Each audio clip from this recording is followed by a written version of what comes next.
Who's the most disturbing person you've ever met in real life? Story 1, I had two roommates in college. I was not particularly close to either of them, but we came from the same town. One of them had a younger brother, and she asked me if he could spend the night on our couch for a night or two. Not great, but I did not complain. I cannot explain it, but he was so unsettling. There was a lifelessness to his eyes, and he hardly spoke.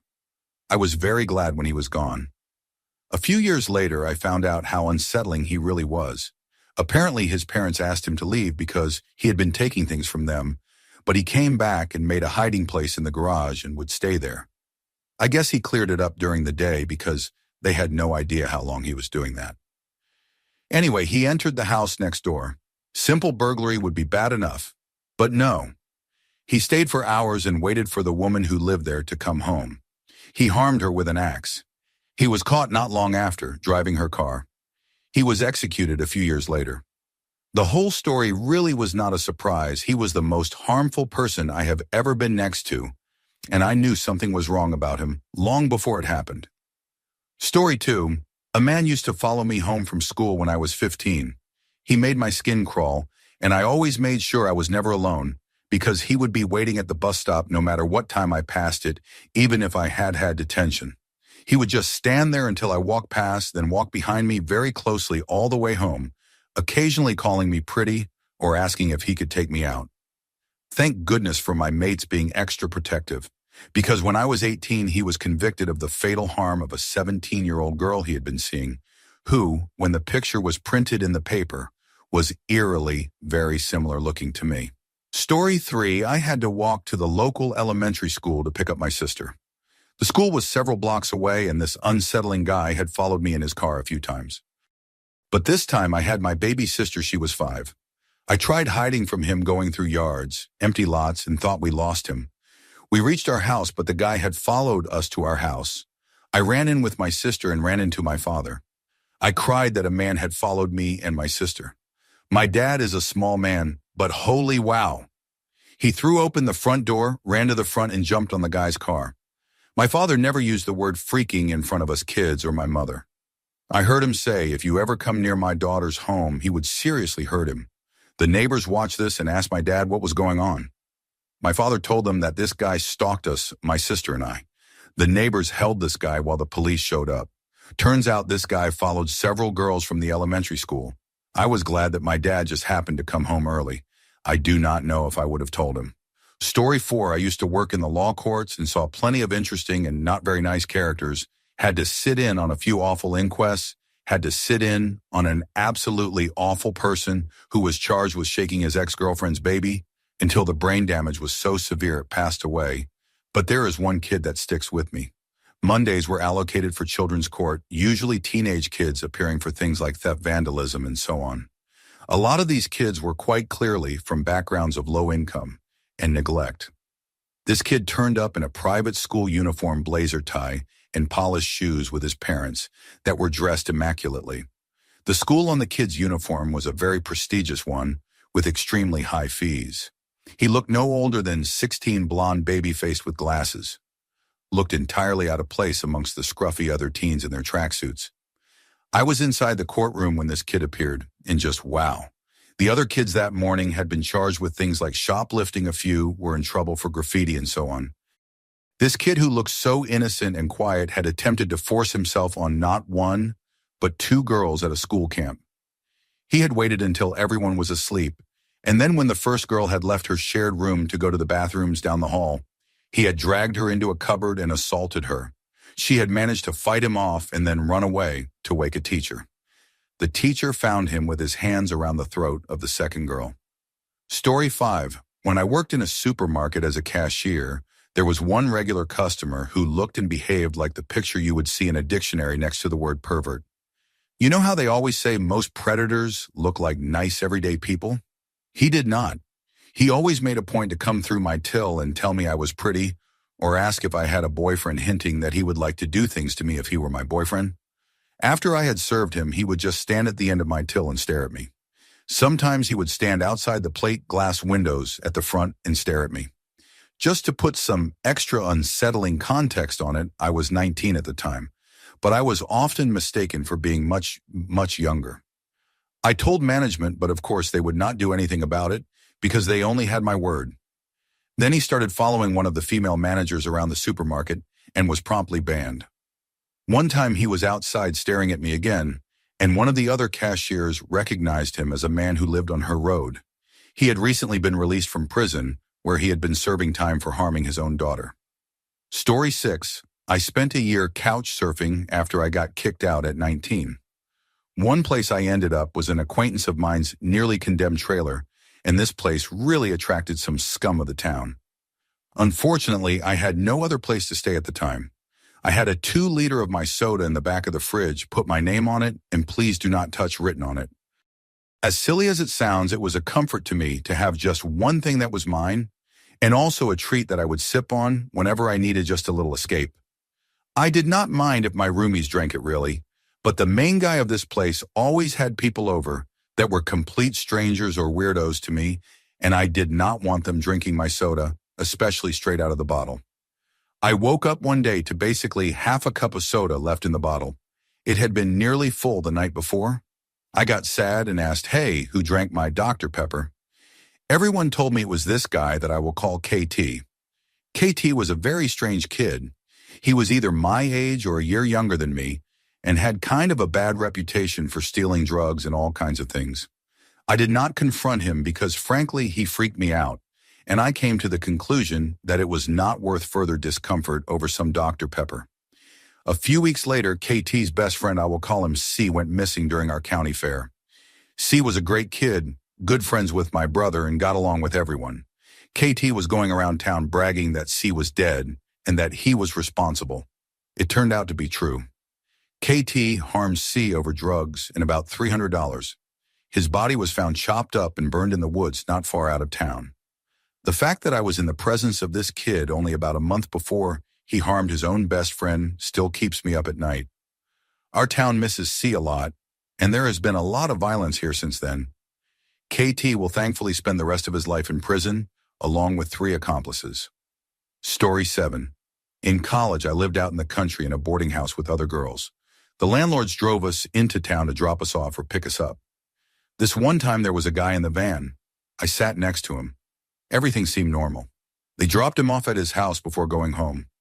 That night, Mrs. Landlord told us about the guy in the van. Nice guy when he is sober. She told us a story about how, when drunk, he tried to assault a 13-year-old girl. She locked herself in a garden shed.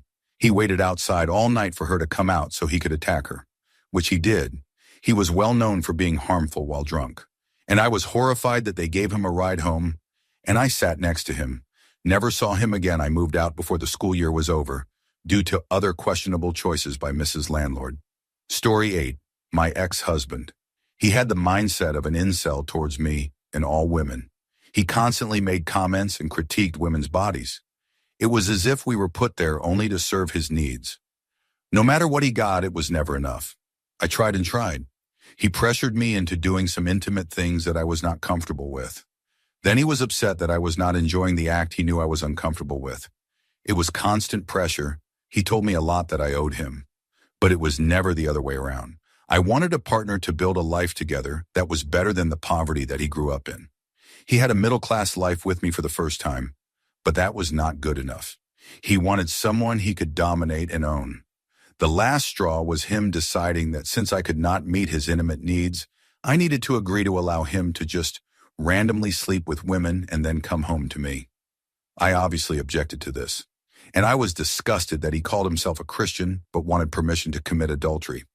He eventually wore me down by asking constantly and then refusing to speak to me when I said no. He would make margaritas and offer me one so he could ask me when I was drunk. I was a happy and agreeable drunk. One night I just broke and said, "Okay, go ahead." He asked me to say, "Just go ahead and have fun." So I did, but I added that I did not want to know anything about it. And I said this would not work out the way he thought it would. Long story short, I discovered that he was trashing me online in his advertisements to get random women to meet him, to have intimacy with him for free. He made fun of me and let it be known that his wife could not satisfy him and that being with me was like being with a blow-up doll. He chose to be cruel to me to strangers. That stuck with me, and I knew I was done. When I left, he first tried love bombing and begging. He said he was not even successful with his ads, so he had not done anything wrong and did not cheat. Suddenly, I was his everything, and he would change. He mailed my parents a letter apologizing for what he did to me, but he also said that he had idolized me and that I had led him away from God. When I did not budge, he got mean. Through a text, he said that he did not want to use this, but that I had forced him to. Then he sent me a recording of our conversation when I agreed to let him cheat. This was his proof that I agreed to all of this, and I should come back because he had not done anything wrong. At that moment, I knew he was a very disturbed person. He made our divorce extremely hard and fought it all the way. I was forced to attend court-ordered counseling with him. When he knew it was over, the final twist of the knife came.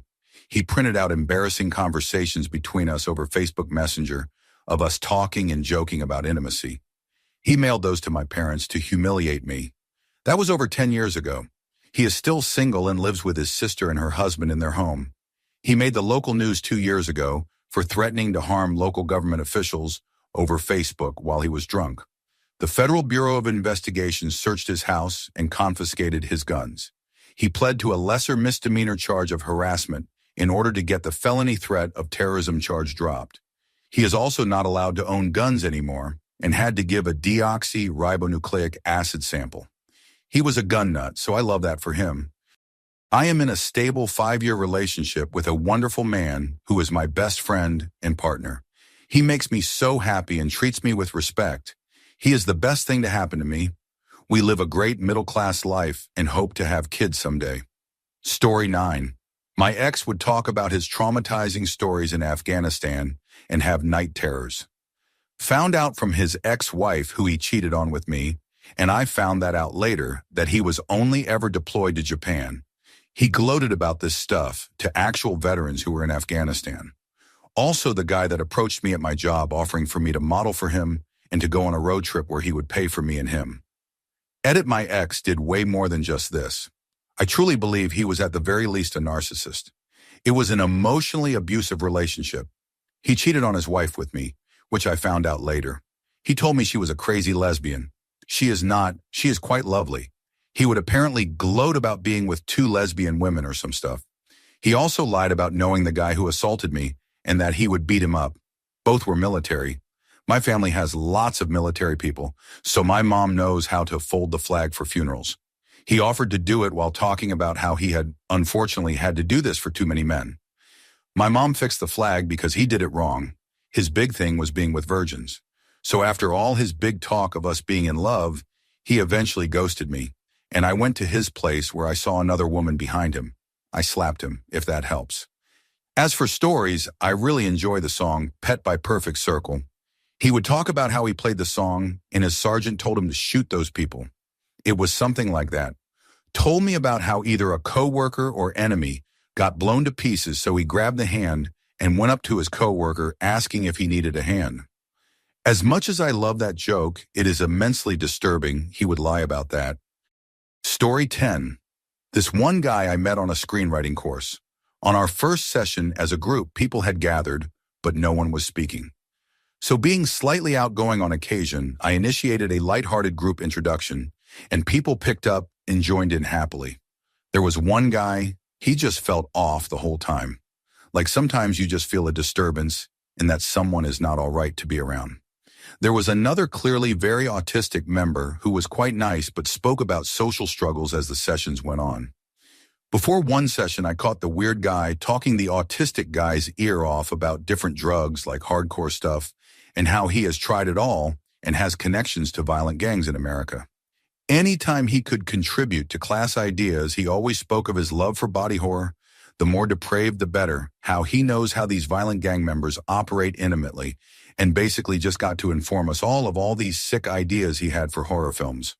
After about 7 classes, he erupted at the teacher for no reason, threatening her, telling her what he thought of her and the works. A few of us tried to calm him down, but he was seeing red and stormed out. They banned him and refunded him all his money. They never do that because he felt like such a threat. I have no doubt he was not a well man and was actually very dangerous. Story 11. Cy, my father. He had a rough life to be sure, and never had the tools to be a decent human being. His mother was married 11 times. He left school in the 6th grade, was using drugs not long after. He took breaks from harming us when mom was not home to play his games. You know, stuff like pounding a hammer around our feet while giggling, dance over and over. You know, the knife and finger thing where you try to speed stab between your fingers? We got that too. Told us he was teaching us not to flinch. And then there was the sexual abuse. My poor sister got that the worst. Things finally ended when I came downstairs in the middle of the night and interrupted him choking my mom. See, he had been harming us all, but we were all trying to hide it from each other. I became frighteningly good at hiding stuff I'm going through. He ended up marrying the woman he had been cheating with. They thought it would be funny to move into the house 1 block behind us, same street number. Eventually, mom sold our home, and guess who bought it? Story 12. When I was in high school in a small-ish town, there was a girl who was definitely the weird kid in my class, and I usually paid no mind if someone was considered weird, because a lot of my friends were, and still are, to be honest, so-called weirdos, but I just got the strangest vibe from her. I felt kind of bad about it because I felt like I was rude judging her like that, but the vibes were just off from her, so I never cared to get to know her. Fast forward a year later, and my roommate let us call her. Di gets a call from her mom freaking out. Di's mom tells her not to get rides from anyone except me or her family for a while, even if they are Di's friends. She asks what is going on and why that is, and her mom says that her friend's niece was just murdered.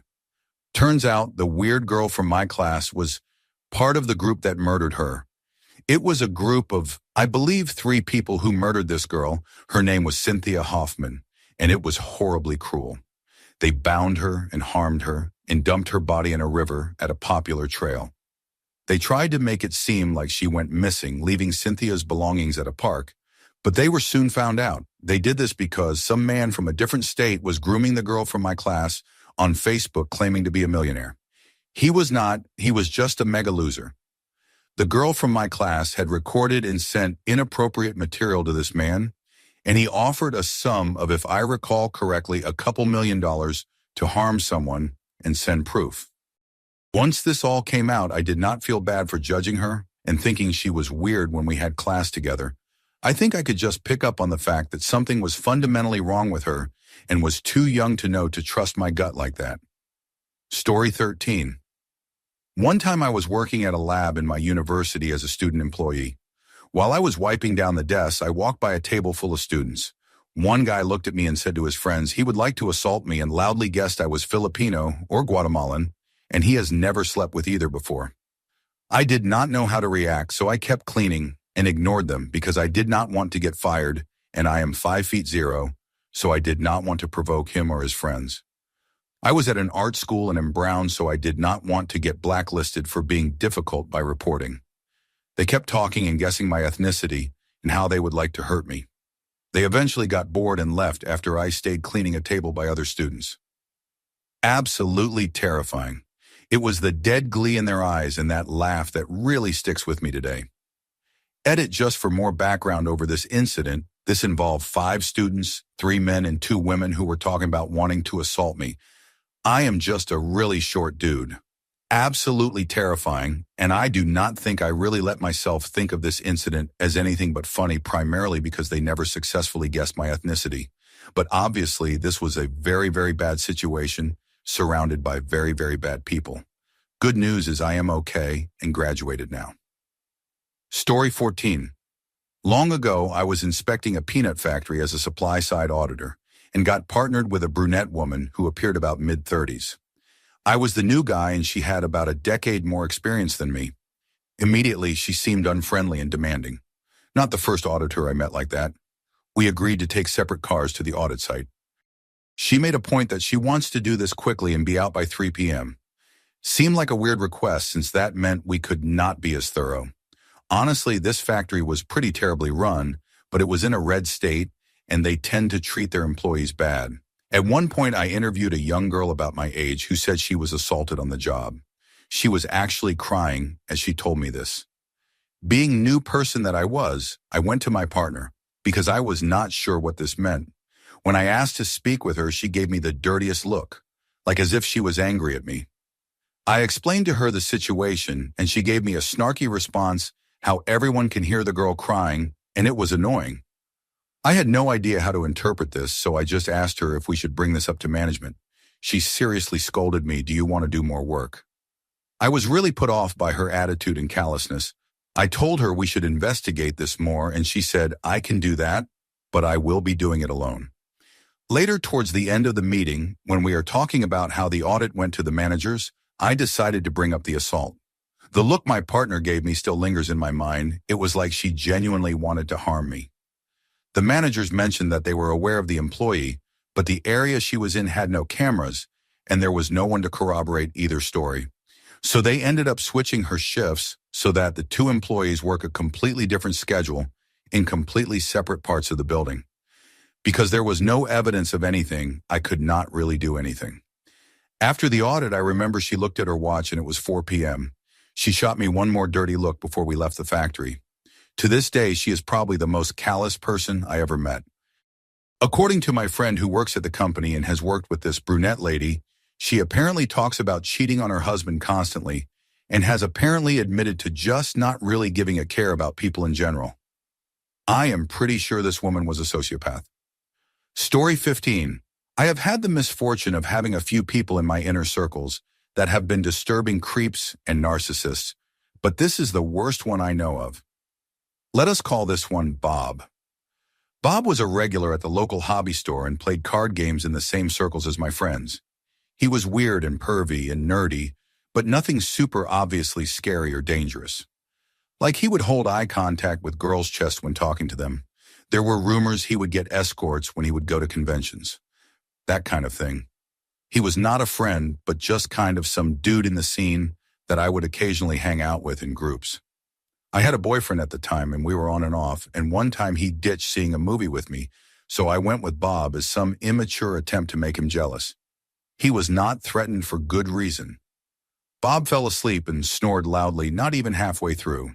He then suggested dinner, which was a bar at 4 p.m. that was not serving food yet, and him convincing the bartender to go halfsies on a pizza delivery. Not impressive. So far, this is just a pathetic dude, right? Well, fast forward several years. My now ex moved to a different state for work, and Bob got hired at the same company. Eventually, my ex moves back. We are on friendly terms and catch up. I ask about Bob.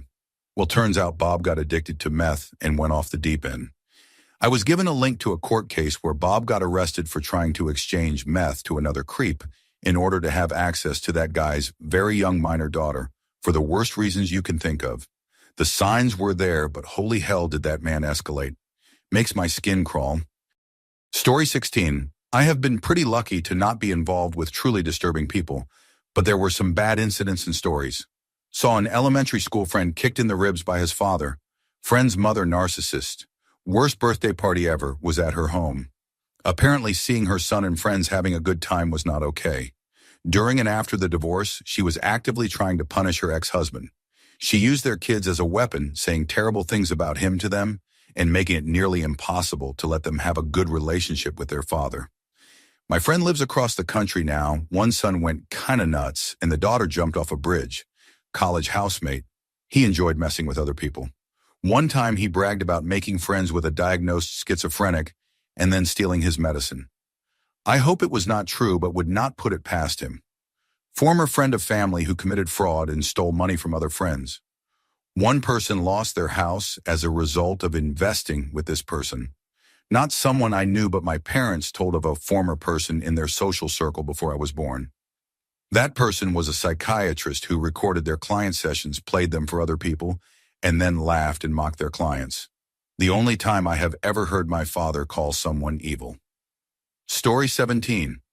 When I was in United States Marine Corps boot camp in the spring of 2000, I had a guy in our platoon, Sheldon, who was a physical fitness stud, did all the push-ups and so on. Drill instructors loved him until the second month of boot camp, when we had to pass a multiple-choice history of the Marine Corps test. The drill instructors went over the test and literally told us the answers. All we had to do was memorize them and then take the test the next day. The night before the test, I had fire watch 2 hours guarding the barracks while everyone sleeps. Everybody is asleep except Sheldon. This kid is awake, mumbling to himself, saying something weird about Marines and how he wanted to join, but nobody will let him, and that history is not important. I tell him to go to sleep. We have a test tomorrow, but it should be easy since the drill instructors gave us the answers. My watch ends, I go to bed, wake up, and Sheldon is missing from our platoon. I ask the drill instructors, they tell me the only thing I should worry about is passing this test. 2 days prior to graduation, the drill instructors tell us that they had to remove Sheldon from our platoon and eventually kick him out of the United States Marine Corps because on that night when he would not go to sleep, they found a diary in his locker that basically said he was going to harm all of us when we got to the rifle range because we thought he was dumb. Story 18. I used to work at a local CVS type of store in the Tower District in Fresno. I worked in a payment center office. My supervisor had her desk in the office due to how much cash we handled. We had a regular come in every month who was fairly charismatic. He kept trying to get her on a date, but she was polite and said no every month. I saw him all the time hanging around outside when I would have a smoke break on the side of the building. Genuinely a nice, happy guy.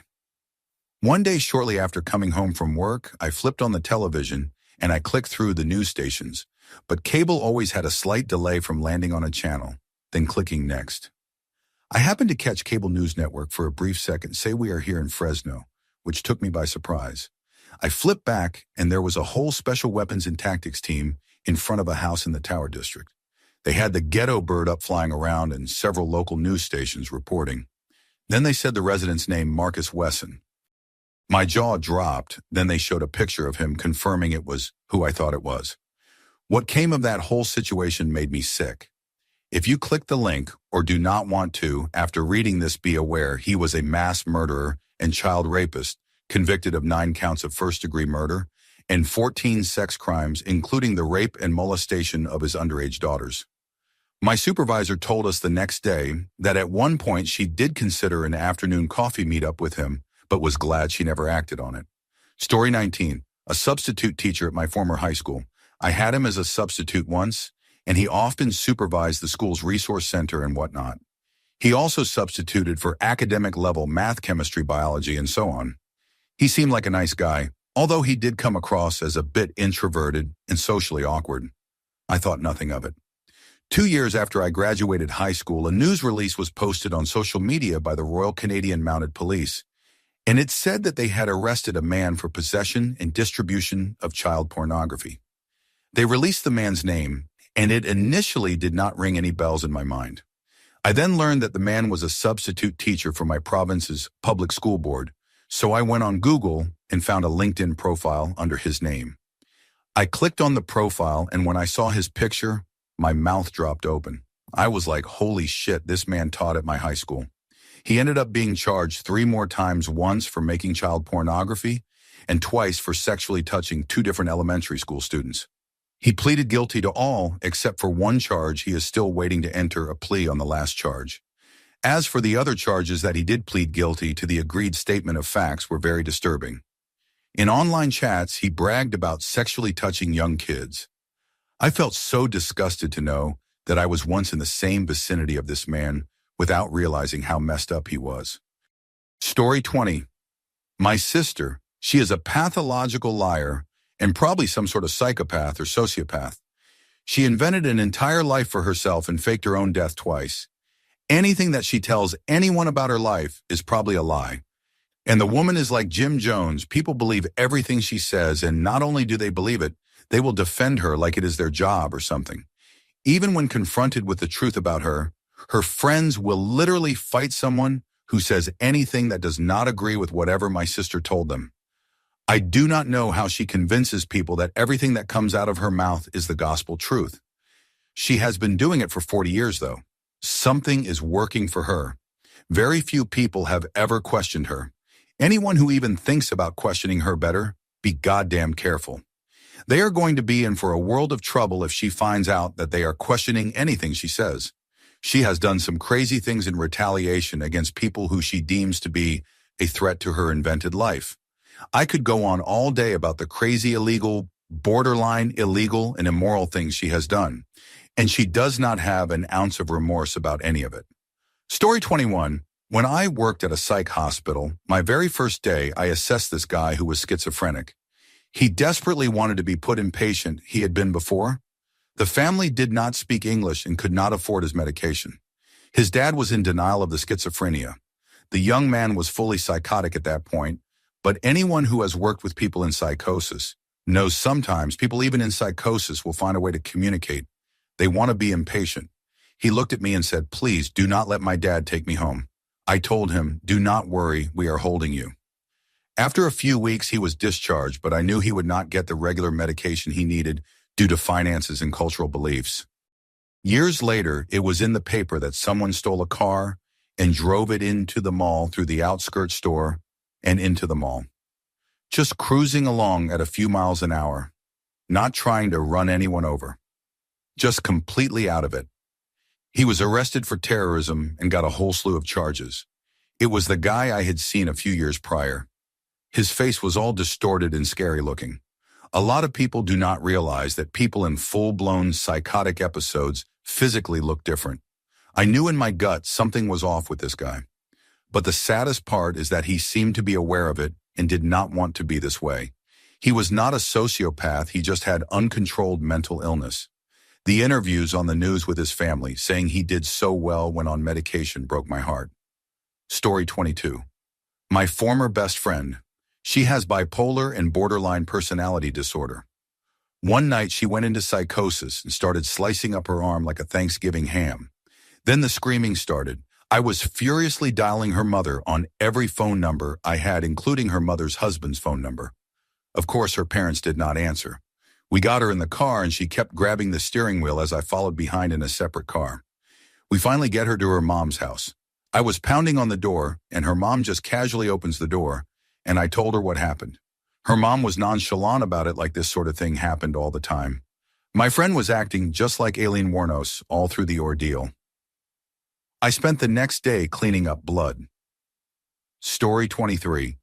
I have this distant cousin who I always thought was creepy. He moved to the same town I grew up in, and he would hang out with my dad occasionally and come to cookouts and so on. I always thought something was off about him, even when I was a kid. I never wanted to be alone with him. One of my only vivid memories from being a teenager is when I was 13, and my grandma died, and he came and basically tried to cuddle with me on the couch, telling me it would be okay. I got out of there immediately, ran in my room, and locked my door. I did not tell my parents because I was too young to understand how weird that was. When I was 17, my grandpa lived next door, died, and my dad found him. My dad could barely speak. I had just finished basic cardiopulmonary resuscitation and first aid. The man was 300 pounds, so I certainly was not going to be able to get him on the ground to perform cardiopulmonary resuscitation. I called 911. Obviously, emergency medical services comes. All of the family comes over, including him. My best friend came over later that night to give me some company, as I was still in complete shock. We went outside to smoke a cigarette, and he was at my grandpa's house with my uncle doing the same.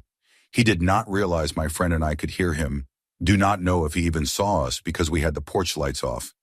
He says to my uncle, whom I am very close with, that he wants to have a threesome with me and my mom once I turned 18. Needless to say, my uncle legitimately kicked his ass. We could see it perfectly because the porch lights were on at Grandpa's. Uncle goes inside and gets my dad, who proceeds to do the same. He scrambled out of there black and blue and was never invited to a family event again. Story 24. My friend's sister dated this guy that was pretty angry and abusive. Sister was 1 year older than us, but he was 5 years older. Once she fled a fight with him by going to the bowling alley we were at.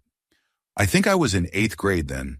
Eventually he showed up and we did not even notice until he marched all the way up to us and pushed me over to get to her. Cops were called, we had to leave, and so on. When she officially broke up with him, she hid for a while. He showed up to their house and put a gun to my friend's head, threatening to kill her if she did not reveal her location. Nothing thankfully came of that aside from my friend being completely traumatized. He had a tendency to hang out behind my high school even though he had graduated before I even started. Always had some younger girlfriend he was picking up. He went to the military at some point and was dishonorably discharged. There are plenty more stories about his violence and cops getting called on him, but I do not know details as I stayed far from him as possible, so I will not get into that. When he showed up in the news, I was unfortunately not surprised, but I was devastated about all the chances it felt like we had to lock him away. take away his guns, and so on. Anyways, on his last day alive, he hogtied his wife and locked her in their home, then drove to her family's church and killed a bunch of people. I refused to look him up. His face is nightmare fuel, but I think it was over 20, nearly 30 people. It was the Sutherland Springs church shooting. Story 25, my couch surfing host about 8 years ago. It started badly as we were supposed to stay 2 nights at his place, but he canceled the first night a day or two before our arrival. We had to pay for a hotel. We were poor and students, that is why we were using couch surfing and not hotels initially. Everything was weird that night. We arrived at the address he gave us, but we could not find his place. All we could see is a massage place where you cannot see anything inside. It was located in the Red District of Hamburg, Germany. So not sure it was an actual massage place, but probably a different type of adult pleasure establishment, which would not be surprising in this neighborhood or street. In the end, his place was actually the massage place. It was a normal apartment from the inside, at least for the parts we saw. But weird noises came from the basement. He insisted we go downstairs to help him with the bedsheets.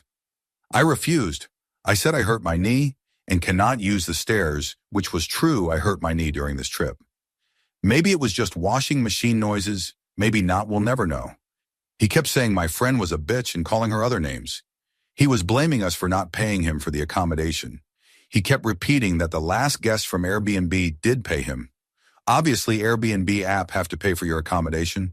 Couchsurfing app, free accommodation, at least back then. We were the worst guests he ever had.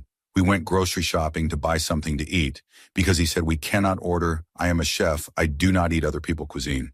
I was like, okay, do not care. It is cheaper to cook something quick.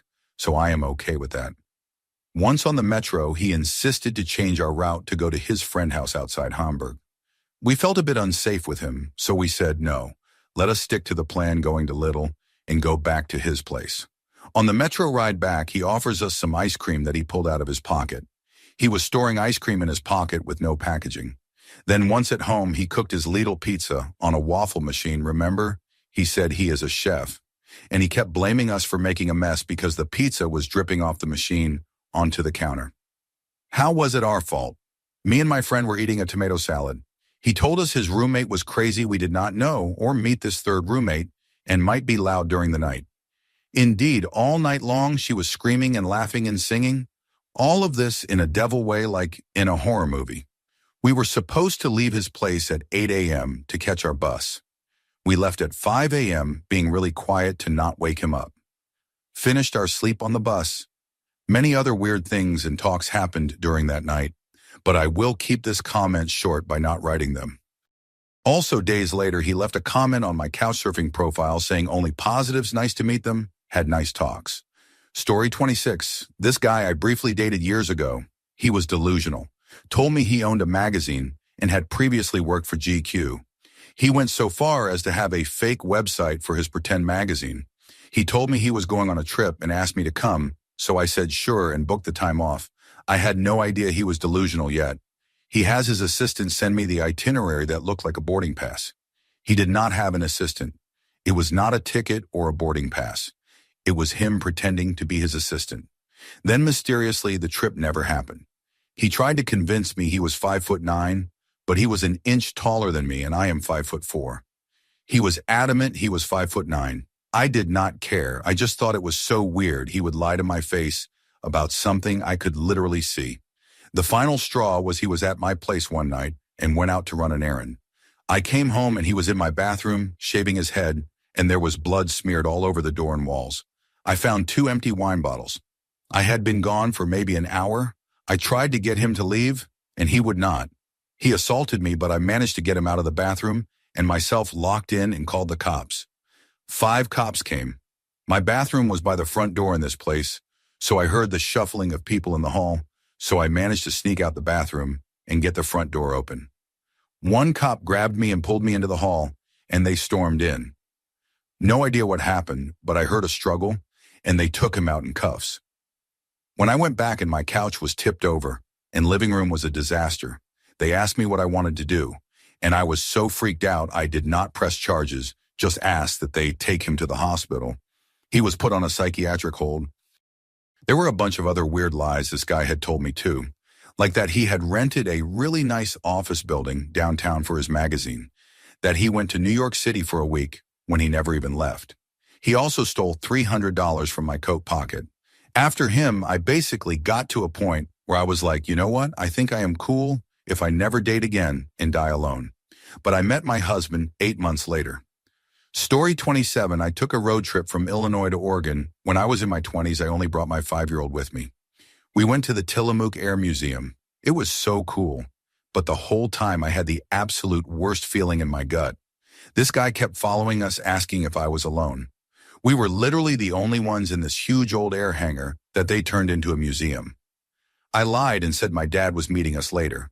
We would think we lost him, then he would be right behind us. I just internally had this screaming feeling that he was a serial killer. At one point, I even took my phone out before going outside and saying, okay, yeah, Dad, I am on my way. I told the lady in the museum store that this guy was creepy. He came outside and just stared at us getting in the car. I truly feel like I escaped being murdered.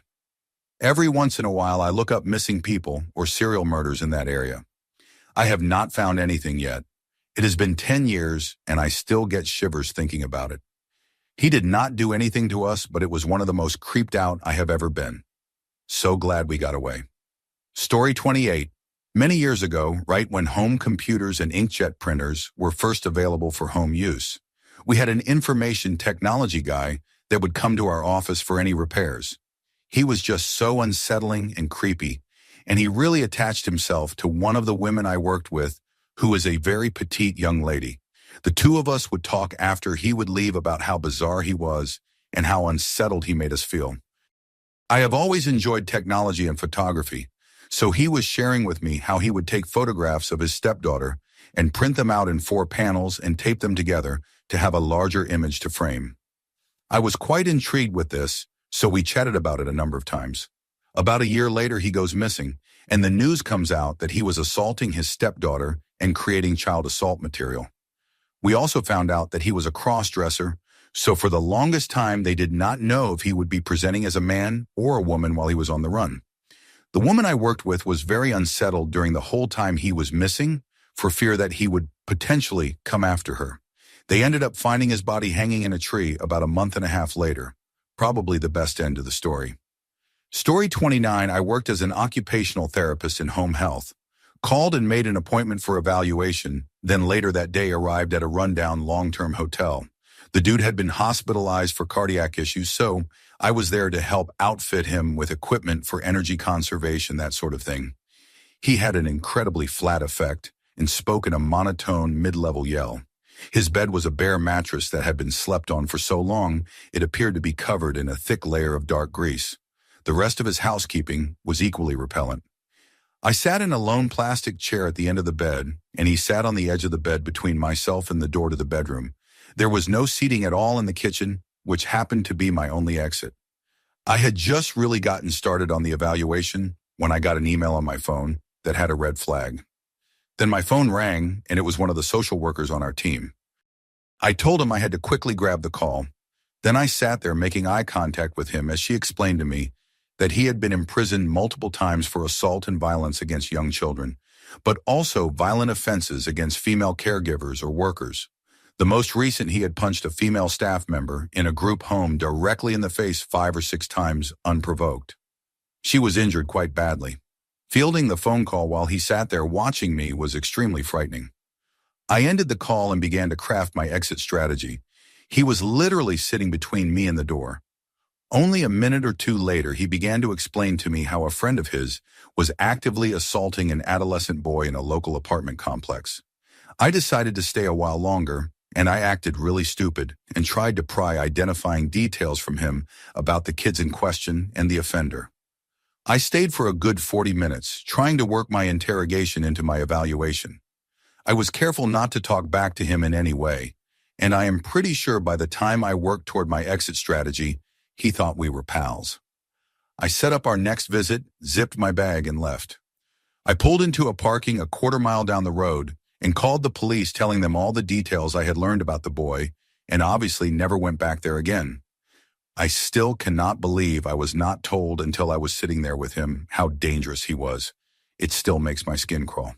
Story 30, I was working on a small island in the South Pacific many years ago. I had a customer at the store I worked at that came to me often because I had knowledge about his job welding. After knowing the guy for several months, I was told his history. He was from a different country and came to the one we were in for work. One night, while hammered drunk, he challenged a martial arts teacher to a fight. The teacher beat him up pretty good. Later that night, my customer broke into the teacher's house and cut his head off with a machete. He went to jail there, which involves being let out to work or anything from 7 a.m. to 7 p.m. every day. I think he served maybe a decade at most before he was released. He was restricted from drinking any alcohol once he was released. One night I ran into him at a bar. He was hammered. I said hi and asked him how his day went. He replied something like, "It was a tough day," to which I replied something like, "I know how that is." He then said, kinda confrontational, "No man, you do not know. You do not know." Then stared down eye to eye for about a minute before I excused myself and went home. I cannot say I slept well that night. Story 31. The couple we bought our first house from were very creepy. They were selling because they were getting divorced, and she was close to being foreclosed on. Met them both at the closing, and oddly enough, he would not let go of her hand. She was also at the house during the walkthrough, which she should not have been, but we did not know any better, and followed us through the house. Once the house was completely empty, on the walls were poems or death threats that he wrote to her. They were kind of painted over, but you could clearly read it. There were even threats written on back of doors, all things you could hide when we first viewed the house. Turns out she was a school bus driver that was having an affair with a high schooler who took her bus, and he apparently was psychotic. 6 months after we closed on the house, I read in the paper that she had passed away, not quite sure of the circumstances. They had 3 kids, not sure what happened to them. We have since sold the house, but for the 8 years we owned it, we would find strange and creepy messages in weird places. Story 32. My ex and I went to Pensacola for a vacation. I stopped at a Circle K for beer, and there was a homeless guy outside.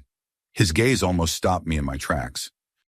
Beautiful ice blue eyes, but hard, a mixture of hate and regret, maybe envy. I cannot put my finger on it. At the very least, the guy had seen things. My spidey senses said he had done things, and there he was in Florida on the lam. It was hot and humid, and I was just chilled to the bone by this dude. I worked with a guy with this creepy obsession with cops being a cop. Guns, any news about police violence, and an observed compulsion to steal. I did not trust the guy, so I went, "Keep your friends close and your enemies closer." I gave him rides home a few times, but he would never let me drop him off in front of his house. One night I was giving him a ride home, but I had to stop for some gifts for a birthday party which was coming up. He out of the blue told me that his brother was forcing him to steal things and went on about how their mother died, left his brother the house, and hinted that his brother would abuse him in some way if my co-worker would not do as he was told, which apparently included shoplifting and stealing. Oh, brother. At a completely different job, I had the weirdest district manager. I mean, it was cool in some ways having him as our boss's boss, but he had this weird laugh and used it for everything. Both he and the laugh were actually pretty affable at first, but it did not take long to kind of get weird. The trope was that you could be the cop knocking on his door to inform him that his mother had just died, and he would use that laugh. It is extreme, but if it had been a true story, I would have been surprised, yet also definitely not shocked. There were cocaine use rumors, just rumors. There was definitely something off about the guy, so again, I would be surprised, not shocked. I worked with a girl with an unusually high intimate drive, and that is cool, go get it, girl. She was always kind of a bit fun and loudmouth. Unusual but fun, I had not really flagged her as anything but highly confident and independent until she just freely shared a story about being an assault victim and casually shrugging it off as not even being assault, while saying she did not consent and will not message the guy. I was just disturbed by this because now I am seeing someone with trauma issues and a confident front, and she is in denial. I am not disturbed in a way which is repulsing. Now I am disturbed that I have reason to believe she has had some very bad, possibly criminal things done to her, not just in that admission, but in the past. And I cannot lead a horse to the water. Story 33, I knew a guy. I am not going to say who he was to me because identity reasons. He is dead now, which was honestly a relief when I heard. He was a complete pathological liar, incredibly charming. All of his friends loved having him around and hanging with him. I say friends because they did not know the first thing about him. I do not think anyone really did. I knew him for 10 years and found out that nearly everything he told me about his life was a lie. He even claimed boastfully that the first time he had sex was when he was 7. He was trying to one-up his friends who had experiences from their early teens with others of the same age. He bragged that he was having sex with his sister at 7. Then it turned into she was doing stuff with him while she was supposed to be babysitting him because she was older. Come to find out, none of it was true. She never babysat him. There was proof she was living with other relatives in a different state at the time this supposedly happened. People like that make you question your own sanity, because you know they are lying to you, but they are also lying to everyone else and telling different lies. It is how they eventually get caught by some people. But they are always going to have people snowed, and those people will believe everything they say. You have to walk completely away from anyone close to them because that stuff is like tar. Story 34, after my mom got out of an abusive relationship when I was 5 or 6, she got together with a friend from work who seemed like a good fit. My younger brother was notoriously difficult, and he fell asleep in the guy's lap within 30 minutes of him coming over before they got together, so my mom thought having him around would make everyone safer, etc. I, for whatever reason, hated him. I never liked him. I just thought that there was something wrong with him. He did not fit with us, did not deserve my respect. Even when he sat in court to support me as I testified against one of my abusers at 12, there was just something I could not stand about him. As a little kid, I had no idea why I did not like him. And about 2 years later, we moved, and the dynamic between my mom and him rapidly declined. He would start fights with her a lot of the times over something stupid. She was desperately trying to be the breadwinner while dealing with the trauma from her previous marriage, and while she was struggling with drinking, he would bring myself and my brother into their fights by telling us things when we were alone with him. He threatened to leave constantly pretty much every single fight that escalated to yelling. He would make sure if he was not happy, nobody else in the house was happy. It was like a cloud hung over the house, weighing everyone down. He would slam cabinets and yell if we did not listen to him when he felt like cleaning, because everyone else was supposed to clean with him. He would pout if we did family events he did not want to attend, going as far as to play a handheld game to avoid talking to my grandmother and aunts, etc. He would bully my brother and I relentlessly, me about my weight, food I eat, and general hobbies like singing. He would hit and beat my brother because he did not want to deal with his autistic meltdowns, and we found out later that the physical abuse escalated as my brother got older. Side note, my mom also started having random allergic reactions that escalated over a period of about 7 to 10 years. She would wake up with hives and take Benadryl so she could feel better, but it would make her pass out for hours, sometimes all day. The reactions got so bad that she needed to go to the hospital a few times. She saw multiple doctors, including dermatologists and other specialists, and nobody could figure out what was going on with her. So after a while, it became a new normal. It was not uncommon for her to wake up swollen and unable to see once a week, and as long as her throat was not swollen, she was fine. In hindsight, I realize now that he started looking at me differently and treating me differently around 15 or so. But it did not come fully into picture until 2 days after I graduated high school. There were moments he would stare at me or ask for a hug. Once when I was 13 or 14, he came to me crying, saying he could not handle my mom and asked to hug me, and he squeezed me too tight for too long. He started hanging on to me when we would go to the water park when I was 15 to 17 and swim in the lazy river, his hands wrapping almost around my chest. I was creeped out in these instances, but I told myself I was worrying too much because of what I had been through with other men. But then I graduated high school. He decided to crawl into my bed one morning, talk to me about his fantasies, then proceed to coerce and assault me. He convinced me afterwards that I wanted it because my body responded, and that led to me keeping this trauma secret for nearly 4 years. When I found out he was cheating on my mother and manipulating my brother into keeping that secret from her, all while being in therapy with her to work on their marriage, I could not keep the secret anymore. A part of me knew that what he did was wrong, And while I was already a victim, I was convinced that nobody would believe me and that I actively played a part in it. When I came clean to my brother, he told me we had to tell our mom. She believed me, immediately kicked him out. They got a divorce, and we have gone through hell healing. What we have over the last 5 years, about 3 to 5 months after she kicked him out, we were deep cleaning the house, and my mom found a jar of coconut oil hidden in the laundry room. It was very weird because, 1, nobody in the house uses it. 2, it was in the laundry room, and 3, my mom is allergic to coconut, and that is why nobody in the house uses coconut oil. There was a period I tried using it on my hair in high school, but that jar was used and thrown away years ago at that point. So the only thing that made sense was that it was his, and then we remembered that coincidentally my mom had not had a single allergic reaction since he was kicked out, and she still has not to this day. He is still walking free, nothing happened to him. And last we heard, he found a new woman with an 18-year-old daughter. My mom messaged her to warn her, but she never messaged back. He is one of the people I gladly wish pain and suffering upon. He is one of the people that convinced me that evil is real, and some people just are bad people. They do not deserve forgiveness or empathy, and that nobody cares about victims when they are adults. Monsters are monsters. Do not give them a chance to get close to you if you feel that gut warning you. Story 35. Sadly, my oldest niece. She just turned 16, but she's been doing disturbing things for years. When she was 12, she was staying with me and confided in me that she daydreams about killing her family and the thrill she gets from tossing her little brother around. He was 4 at the time. I called my brother, her dad, immediately after they left to share what she said, and he just sighed and said, "Yeah, that is something we are used to," and that she had been in therapy for it.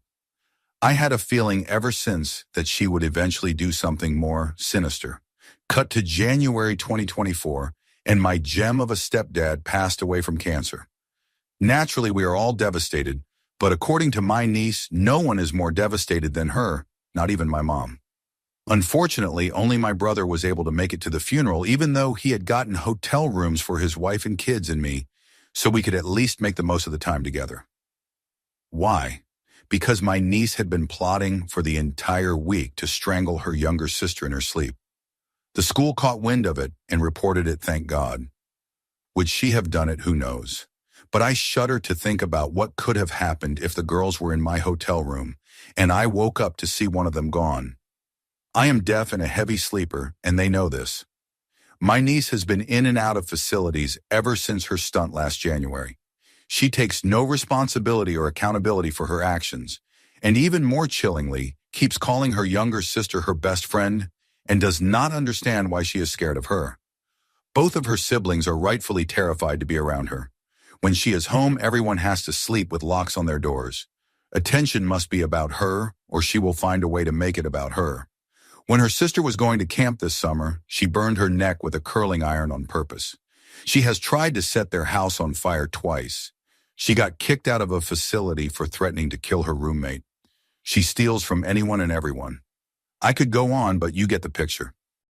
My poor brother and sister-in-law are at a loss as to how to handle her, which is why she is currently in a program that she will likely be in until she is 18 and then be turned over to the state if nothing changes. She regularly expresses that she wishes her siblings were gone so that she could be the only child. It is very disturbing. She is too young to be diagnosed with anything, but she is definitely showing signs of borderline and antisocial personalities, or at least something on the dark triad. My heart breaks for how her mind works and the toll it takes on everyone around her, but she is dangerous. She can be very charming and sweet, but it is all an act. I love her dearly, but I truly believe that if left alone with her siblings, she would do something nefarious. I have seen the glint in her eye when she talks about hurting them. It is chilling.